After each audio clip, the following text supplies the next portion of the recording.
Salam sejahtera, Bapak Ibu sekalian, di mana saja berada.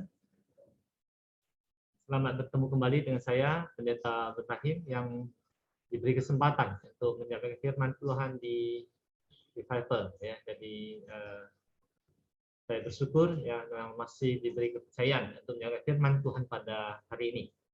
Mari sebelum kita mendengar firman Tuhan, kembali kita berdoa terlebih dahulu. Bapa di surga, kami bersyukur dan terima kasih karena pada hari ini kami boleh kembali bertemu di dalam media online. Karena walaupun dalam media online ini kami firman-Mu karena sendiri berkuasa melalui mulut hamba-Mu yang hina ini dan disampaikan sepanjang masa. Kami akan memulai firman-Mu di dalam nama Yesus Kristus Juru Selamat kami hidup. Amin. Bapak Ibu sekalian, hari ini saya diberi tema yaitu mengenai melawan arus. Ya, mohon maaf, sesungguhnya saya sedang di rumah saat ini. Memang dari pihak panitia ataupun mengurus menyuruh saya untuk memakai masker di dalam menyampaikan firman Tuhan. Ya, tapi saya minta maaf kepada semua peserta. Hari ini supaya saya agak berbebas ya bernapas.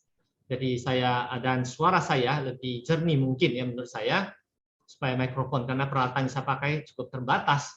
Sehingga mohon maaf, saya akan melepas masker untuk hari ini dan diharap pengertiannya ya kepada semua pengurus dan ataupun peserta ibadah pagi hari ini.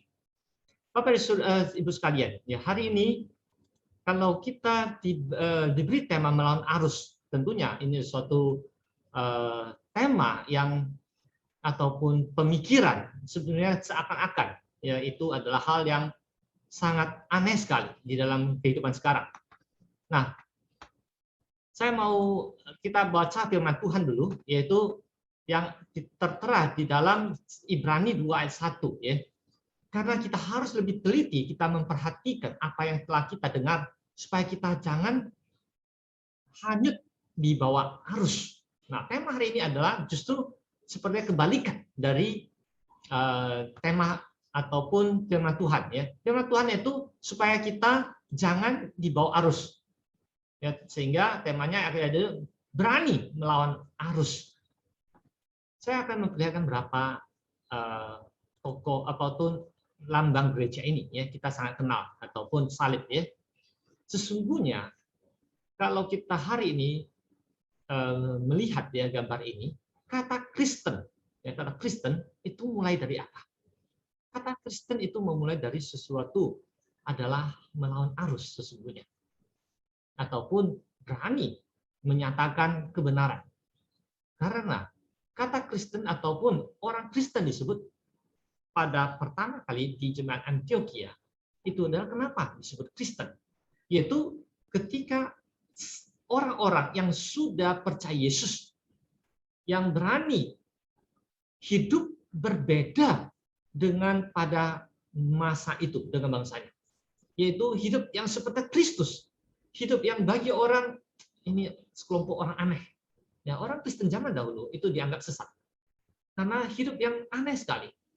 Yang dengan ciri-ciri yang sangat unik sekali, yaitu berbagi kasih. Ya, dulunya ya, mengasihi orang lain seperti dirimu sendiri dan sebagainya. Mereka menerapkan sehingga orang mengejek mereka Kristus ataupun Yesus sesungguhnya ya. Jadi ataupun Kristus kecil. Ataupun orang yang serupa dengan Kristen, Yesus, itulah asal mula dari kata Kristen ini. Dan akhirnya sebutan atau ejekan ini mulanya ya menjadi ya hari ini kita pakai. Hari ini kalau kita melihat Protestan ya, kita ini ya di Injil ya atau di kata Protestan. Sebelumnya kita tahu ya gereja Katolik yang besar yang sangat berkuasa. Kenapa bisa disebut Protestan? Ya, mungkin kita banyak tahu sudah ya, yaitu semenjak Martin Luther. Ya, Martin Luther pada masa kegelapan gereja, di mana Katolik dan negara pada waktu itu, yaitu negara dan agama bersatu.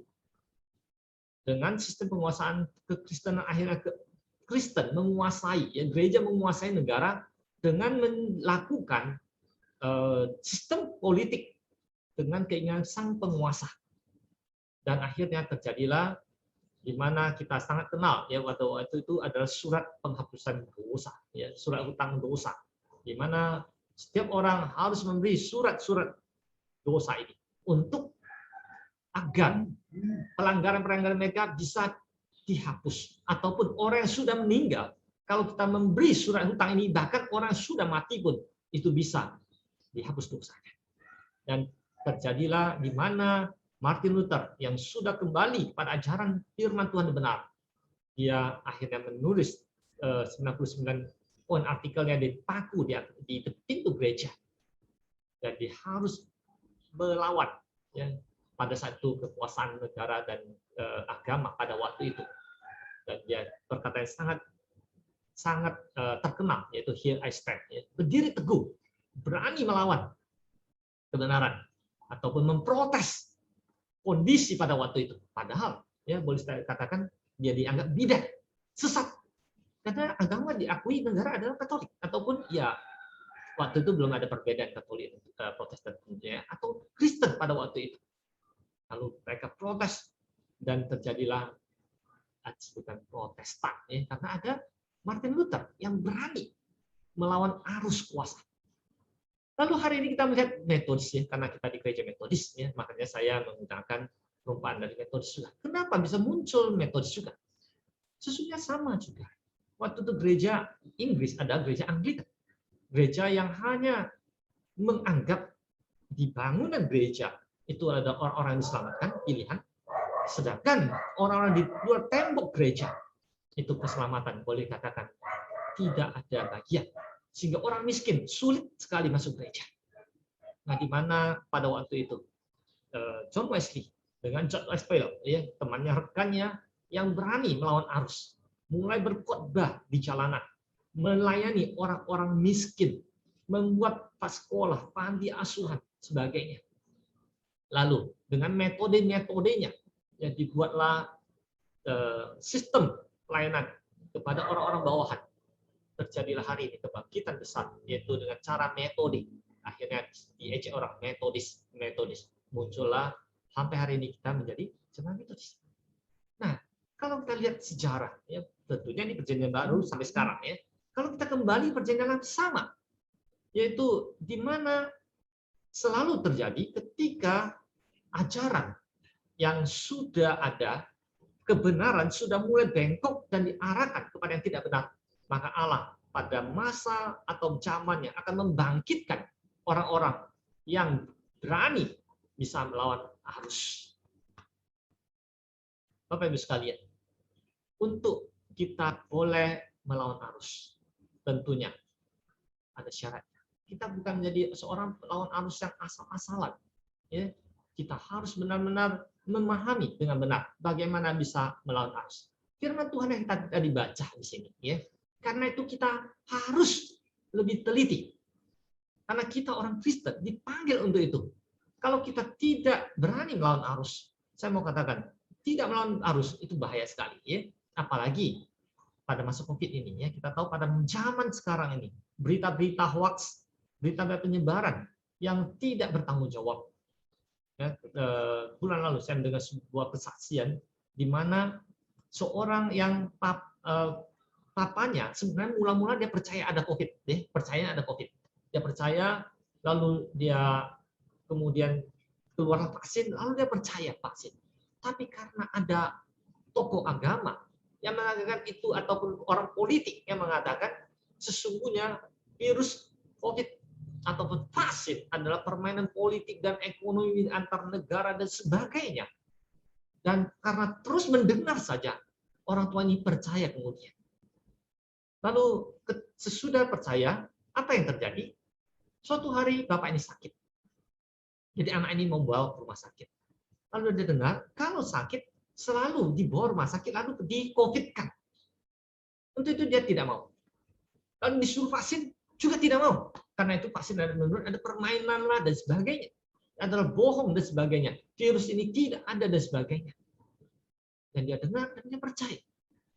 Lalu anaknya berusaha meyakinkan dia, tapi tidak bisa. Dan lalu bagaimana? Bapak ini sakit. Mau dibunuh saya tidak bisa. Karena dia tidak mau, karena takut di-COVID-kan. Tapi ya, makin hari dia makin parah penyakitnya. Sampai terpaksa bapak ini dibawalah ke rumah sakit. Namun apa yang terjadi? Akhirnya karena sudah berat ya, dan meninggal. Akhirnya baru dengan waktu yang sangat singkat sekali. Lalu anaknya ya dengan ya sesungguhnya cukup marah ya ataupun emosi, sesungguhnya menegur kembali pada orang-orang tidak bertanggung jawab, menyebarkan berita-berita hoax bahwasanya COVID tidak ada, virus vaksin permainan yang telah mengakibatkan ya, papanya yang dikasihnya meninggal.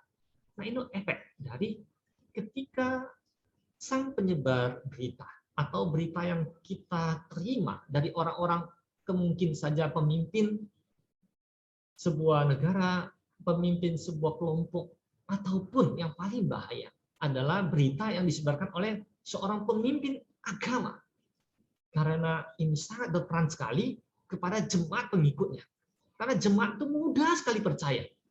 Sangat rentan sekali. Kita orang-orang pengikut agama itu sangat mendengar semua pemimpin agama kita. Untuk itulah ya, di Kitab Ibrani ini sekali lagi menyadarkan kita. Sebenarnya Kitab Ibrani pada saat itu menghadapi juga demikian isu mengenai ajaran kekristenan yang sudah dibelokkan. Lalu penulis Ibrani menasehati kembali bahwasanya kita harus berani ya supaya kita tidak terhanyut di bawah arus. Itu harus bagaimana? Ada syaratnya tentunya. Pertama-tama di sini katakan kita harus lebih teliti. Nah, untuk melawan arus, kita harus teliti. Maksudnya teliti apa? Di dalam arti kata asli teliti, lebih memberatkan. Melihat misalnya, contohnya, ya, mengenai COVID ini. Kita memang sudah banyak dengar. Saya mau katakan dengar saja tidak cukup. Kita perlu menelitinya. Benarkah COVID ini? Bagaimana tentang COVID ini? Nah, ada beberapa hal yang perlu kita tanya ya sebelum kita percaya kepada COVID ini. Dengan kata kita perlu belajar tentang apa itu COVID agar kita tidak sembarang terima. Contohnya ya memakai masker ini ya. Memakai masker. Kenapa harus pakai masker misalnya? Nah, ini ada beberapa hal yang perlu kita tanya. Sebelum waktu mula-mula COVID banyak orang menghina ya kenapa pakai masker. Banyak orang menolak ya. Masker menghalangi kebebasan manusia untuk bernafas. Nah, tentunya kita bingung ya. Jadi harus bagaimana? Nah, untuk itu kita perlu menelitinya, mendalaminya, memberi hati kepada isu yang sedang terjadi pada saat ini. Dengan cara bagaimana? Belajar. Ya, saya lupa ya pokoknya di sini yaitu kita harus dengan sistem formula 4H 1W yaitu bertanya. Ya, bertanya apa itu? Ya, yaitu what? Apa itu? Apa itu COVID? Kita perlu mengetahui COVID itu apa. COVID itu apakah sejenis udara kah, air kah, dan sebagainya.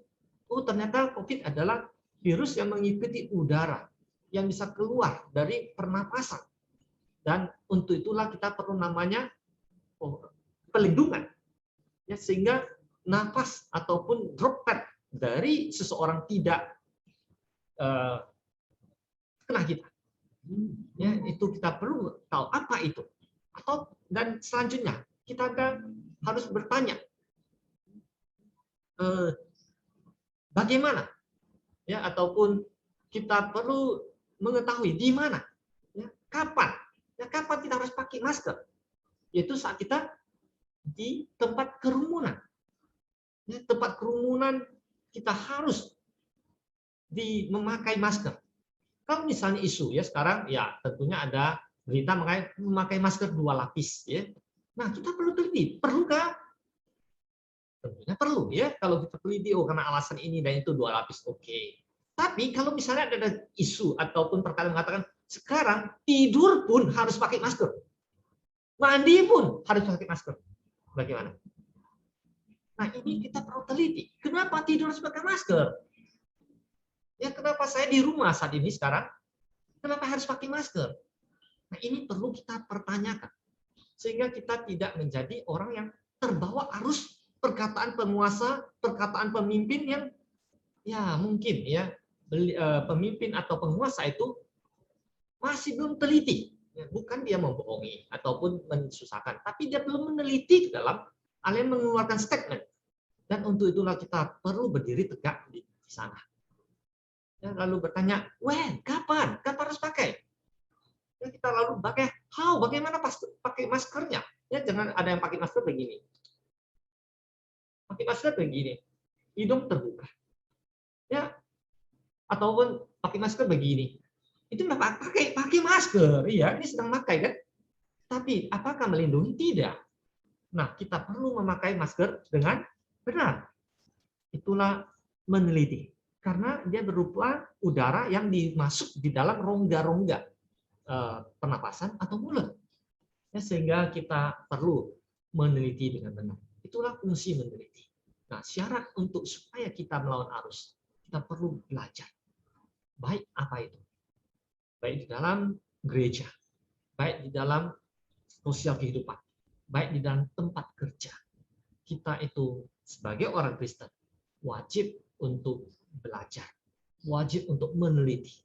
Meneliti bukan sekedar mengetahui, tapi sungguh-sungguh mendalami, memberikan seluruh tubuh jiwa juga untuk memahami apa itu, agar kita boleh sungguh-sungguh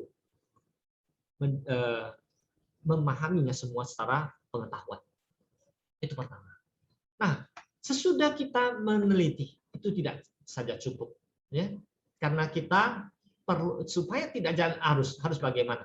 Kita harus punya iman yang berdiri teguh di atas batu karang. Karena begitu melawan arus itu, maksudnya apa? Orang semua berjalan berlawan arah dengan kita. Itulah lawan arus. Ya, arti lawan arus adalah orang jalan begini, kita jalan begini. Orang Kristen adalah orang yang melawan arus. Karena orang dunia mengatakan kita harus mengejar kekayaan, menikmati dunia, dan sebagainya. Orang Kristen bagaimana? Kita perlu meneliti dengan dalam. Tujuan hidup manusia di dunia apa? Tentunya kita harus teliti. Jangan kita hanya yang penting kita diberkati, hidup ada bagaimana, pujian dan sebagainya, itu hidupnya happy-happy saja. Lalu kita ikuti. Bukan. Sesudah kita memahami firman Tuhan, meneliti dengan firman Tuhan, mata kehidupan, maka kita harus mulai hidup melawan arus dunia. Nah, tidak mudah hidup melawan arus dunia pada masa sekarang, saya mau katakan. Godaan, tantangan, ya, di mana hak asasi manusia sesuka-suka berbicara, itulah yang membuat kita sulit sekali untuk hidup melawan arus. Hidup melawan arus harus kita berdiri teguh dengan baik, yaitu percaya dengan baik, iman yang teguh. Yang gambar ini adalah mercusuar. Mercusuar tujuannya adalah untuk menyelamatkan kapal-kapal supaya ketika kapal-kapal di dalam cuaca buruk, ya, atau malam hari tidak kelihatan, di mana kawasan dekat pulau atau sekitar pulau banyak batu karang di bawah laut yang tidak kelihatan oleh kapal, maka perlu ada orang yang memperingatinya. Nah, untuk peringatinya bagaimana? Nah, satu-satunya adalah dengan menara tinggi yang ada lampunya ataupun mercusuar. Mercusuar ini harus dibangun di atas tempat batu karang yang keras. Pertama. Kedua, mercusuar ini harus bisa menahan ombak badai. Jika tidak, dia tidak akan mampu menolong orang lain. Orang yang berani melawan arus, ya harus, karena orang berani melawan arus berarti kamu harus jadi penolong bagi orang sekeliling kita. Kenapa harus jadi arus? Karena kita harus menjadi penolong, penerang bagi dunia kegelapan. Itulah panggilan orang Kristen. Untuk itu, kita perlu berdiri di atas batu karang teguh. Jika kita tidak, kita akan disapu oleh ombak, badai, dan runtuhlah kita seketika, ataupun ikut arus namanya. Bapak Ibu sekalian, sesudah kita meneliti, pertama, apa yang kita imankan? Iman kita berdiri di mana? Sering sekali orang pintar merasa diri hebat. Tapi sayang sekali, orang pintar kalau tidak berdiri di atas batu karang, dia tidak ada gunanya juga. karena dia hanya percaya pada kepintarannya.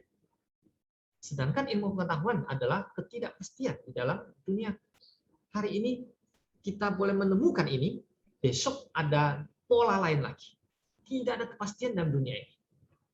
Jangan sekali-sekali kita berpikir dengan apa yang kita sudah teliti, lalu kita pintar sekali percaya pada pikiran sendiri. Ini cukup bahaya sekali. Nah, tadi saya katakan, Martin Luther, ya, dia sesudah meneliti firman Tuhan dengan baik, ya, dia protes kepada gereja.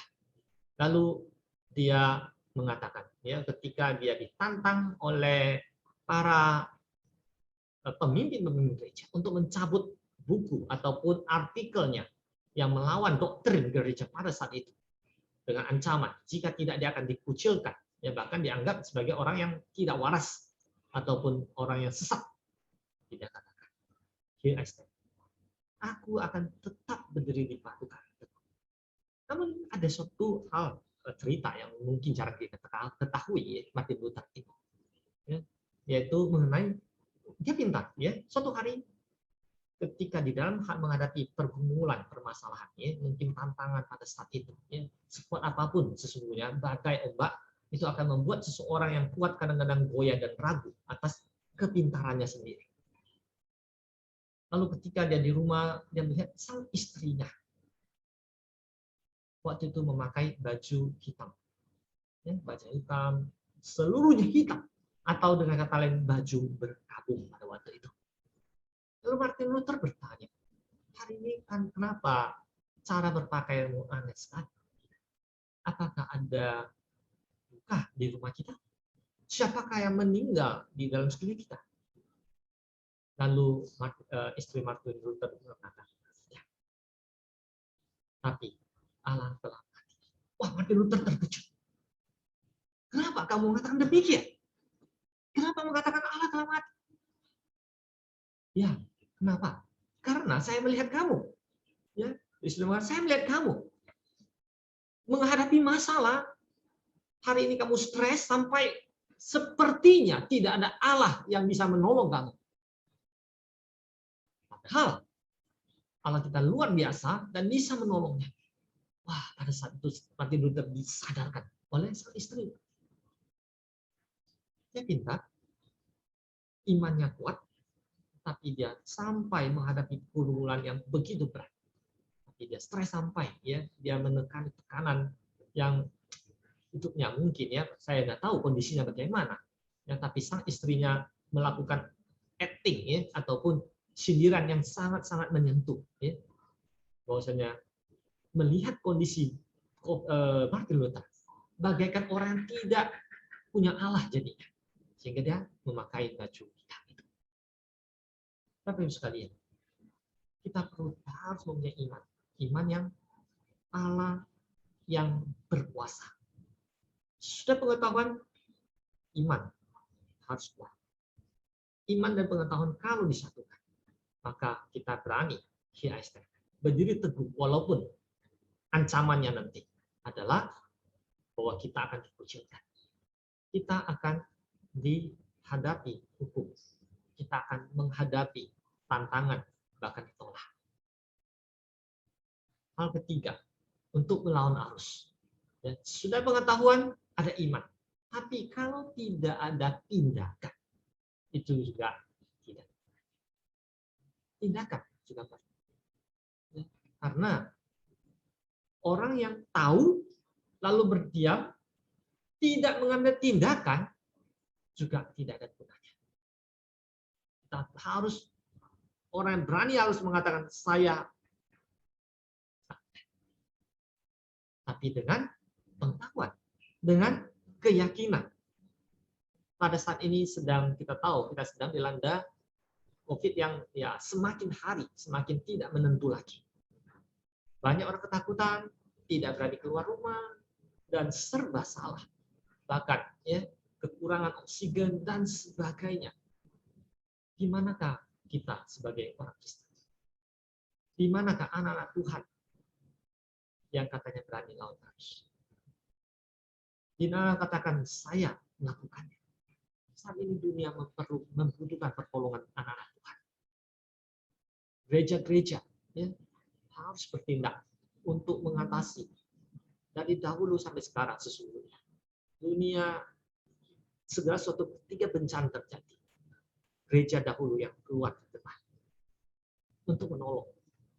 Ketika bencana ada, masalah ada, orang Kristen, gereja-gereja yang pertama dahulu.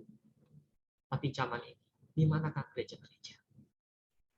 Mungkin kita jangan melihat cara, lihat saja Medan ya, atau orang sekeliling kita. Di manakah gereja? Apakah kita berdiri saja? Atau mengatakan, aku di sini bersiap menolong orang yang memerlukan pertolongan saat kondisi COVID. Baik di dalam pertolongan apapun, kami akan memberikan. Ya, bersyukur ya, saya melihat pendeta Randy ya sudah membuat kegiatan tindakan ya, di mana Satgas COVID di Cingga. Ini suatu tindakan mengatakan kami berada di tengah-tengah kalian. Tentunya kembali harus diawali dari pertama knowledge, pengetahuan. Jangan kita ayo kita berperang. Ada pendeta mengatakan ya, saya dengar di YouTube, COVID tidak ada, KKR dengan bakar obor kita usir dalam nama Yesus. Roh Kudus mengusir, menangkal virus COVID. Itu namanya bodoh. Iman yang bodoh. Tanpa pengetahuan. Maka mengajar kepada jemaat sesat semuanya. Kita perlu namanya knowledge, pengetahuan. Teliti. Sudah teliti, yakinkan apa yang kita teliti itu benar. Sudah benar, yakin. Dan yakin Tuhan pasti akan menolong kita, menjaga kita. Lalu selanjutnya, mari lakukan. Walaupun nanti ada risiko. Pasti ada risiko, semua katakan. Kita akan ditertawai. Kita akan diejek. Kita akan dikucilkan.